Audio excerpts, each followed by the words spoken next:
Fala pessoal, e aí, tudo bem com vocês? Estamos aqui, já perdi a conta de quantos dias em quarentena e dentro de tudo que está acontecendo, eu tenho tentado produzir algum material, seja lá no podcast Papo Direito, seja também nas obrigações enquanto professor pelas aulas remotas, e agora eu tenho tentado gravar alguns pequenos vídeos que sirvam para auxiliar as pessoas em pesquisas acadêmicas.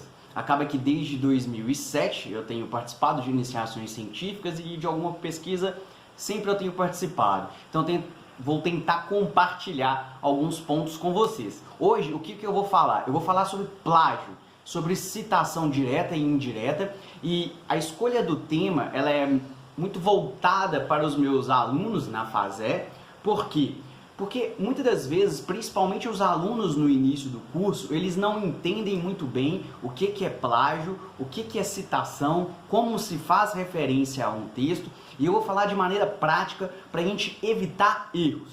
Primeiro, nós devemos entender que na pesquisa, principalmente a pesquisa de ciências humanas e sociais aplicadas, há uma grande quantidade de revisão bibliográfica nos trabalhos. O que é isso?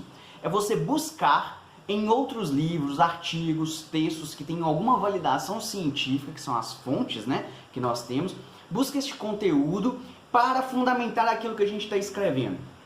Claro que se você faz um artigo científico ou uma monografia, é muito diferente de você fazer um trabalho simples que o professor pede para você fazer uma consulta, consultar e responder 2 questões, por exemplo. No primeiro caso, dos trabalhos científicos, você precisa trazer uma estrutura e inclusive fazer uma pesquisa mais aprofundada. Enquanto no segundo, às vezes, você vai consultar um livro e vai ser o suficiente, a depender do trabalho que o professor passou para você. E nisso, é natural que os bons alunos, que os alunos que estejam levando a sério, eles pesquisem materiais para responder aquilo que está sendo demandado. Porque nós temos agora sairmos do papo de boteco, do que a gente acha, do que qualquer pessoa pode pensar naturalmente e tentar estruturar num conceito mais validado, em que as pessoas analisam, criticam e a gente vê se tem algum grau aí de aprovação pela maioria das pessoas que estudam o tema. E é essa a lógica das ciências humanas e ciências sociais, principalmente nisso que é revisão bibliográfica, é estruturar um pensamento. Então, por exemplo, se eu passo para um aluno um trabalho com 2 questões teóricas, questões abertas, e que envolvam conceitos e a resolução de um caso, e ele vai pesquisar esses conceitos dentro do universo aí de uma biblioteca, dos artigos científicos, e aqui fica uma dica. Gente, não é problema você jogar no Google um termo para começar uma pesquisa, principalmente quando você não sabe nada.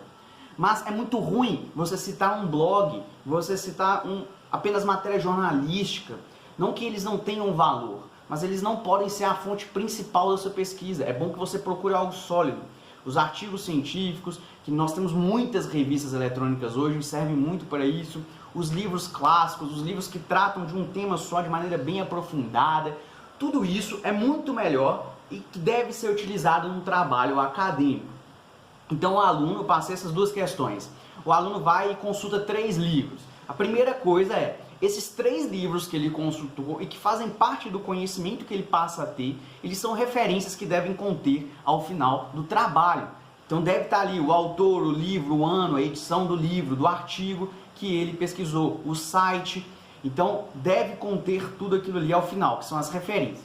E mais, se o aluno utiliza da ideia que o professor ali, que o autor escreveu, ele tem que citar que aquela ideia é desse autor, é ele que está falando. E nós temos 2 formas de citar, a citação direta e a citação indireta. O que é isso? Citação direta é você copiar exatamente as palavras do autor. Você coloca entre aspas, ou recua ali dentro do padrão do trabalho, e diz inclusive a página que está sendo citada. Você não muda nada. E depois você trabalha em cima daquilo que foi dito.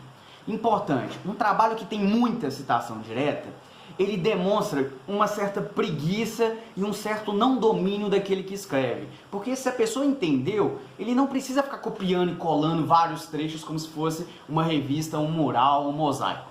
Tranquilo? Depois, a citação indireta. A citação indireta você compreendeu, você apropriou daquela ideia, mas ela não é sua, ela é de alguém. Então você cita, olha, o autor fulano, aí você coloca lá o ano que ele está dizendo, porque lá no final nas referências você vai colocar qual que é esse texto dele, o livro. Ele diz assim, assim, assado, e você trabalha a interpretação que você está dando daquela ideia desse autor, conecta com outros conceitos. Mas é importante também perceber, uma citação indireta, ela não pode ser uma cópia disfarçada de novas palavras. Por isso que a gente consegue perceber até às vezes não uma má fé do aluno, mas uma certa pesquisa rasa. Porque o aluno que pesquisa mais, que lê mais sobre um determinado conceito, ele vai apropriar e não vai ficar replicando a estrutura do texto. Mas quando a estrutura do texto está copiada, a sequência lógica de um autor está escrito, ainda que você diga que é dele, mas você coloca como se fosse você interpretando ele, isso também é plágio. E qual que é o problema do plágio, pessoal? Primeiro, é um crime. Segundo, ele é uma conduta antiética de duas vias. Por que duas vias? Primeiro, alguém trabalhou duramente para chegar num conceito. Amor, aliada. Alguém trabalhou duramente para chegar em um conceito e você age como se fosse seu. Então isso já não é muito ético.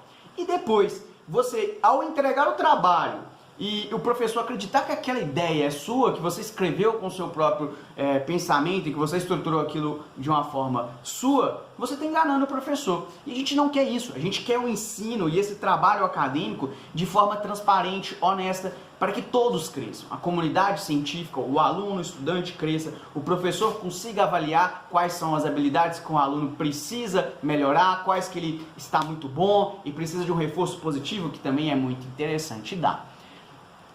Isso é muito importante para todo tipo de trabalho, seja o trabalho mais simples, que você vai escrever 10 linhas no seu caderno, ouviu, pessoal do segundo período, seja um TCC, uma monografia.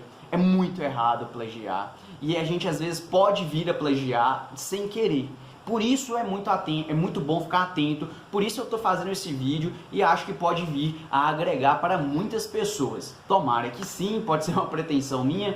Qualquer dúvida, eu vou postar esse vídeo no YouTube, vocês façam comentários e espero que vocês possam compreender como faz citação direta, indireta. Dúvida, coloquem aí, que aí eu faço um outro vídeo, talvez explicando dentro do computador, gravando a tela, beleza?